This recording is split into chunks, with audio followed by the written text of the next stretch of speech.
Most of my team, I gotta tell you, they're pretty special. They're very intrinsically motivated. They have a true passion of sharing information like no other team I've ever worked with. So it's not about what they can do, but it's what they can do for the rest of the organization. And that's not only energizing to me, but it's cyclical.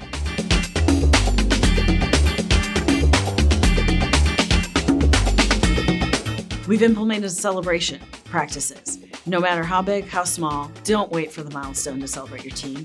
Celebrate them for good thinking. Celebrate them for different ways of how they brought different innovations across, how they got a stakeholder pulled in, how they aligned, how they identified a new technology. There's so much out there to celebrate and champion and be part of. I gotta tell you, the team thrives on that. They have to recognize that they're on the right path. They're thinking differently. And I also say celebrate the ones that didn't meet expectations.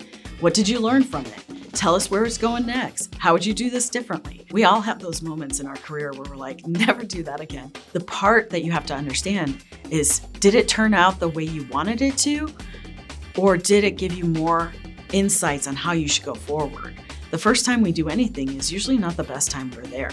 You have to have time to hone that skill, and my team recognizes it. The second part is development. Having them be part of their development. It's just not just Diane bringing the answers and saying, this is how you're going to be developed. Nobody likes that. It's about making sure that they're your partner. They recognize me as their champion. They recognize their leadership across my team as their champions in their development, and they're taking charge of where they want to go. Understanding, just as I look for the listening skills in my team, I constantly am trying to check myself as a listener and my leadership as listeners. They are ready to thrive, and they're creative to get around some of the problems that we have to land something. How do we listen to them in a different way so that they can get there? And then celebrate that piece. The key aspects is to give them a clear commitment on a project that they actually lead, so they don't see just one tiny fraction of the action, but they are responsible for the overall process. Keep them obviously on an education scale that brings them all the value and all the continuous improvement in terms of knowledge.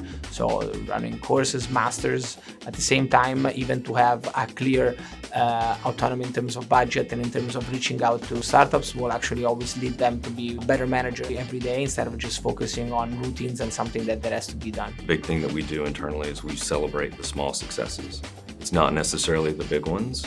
The big ones are obvious, and we can leverage the big corporation to celebrate those, but we have to celebrate the small successes and recognize when people have done well or they put a win on the board.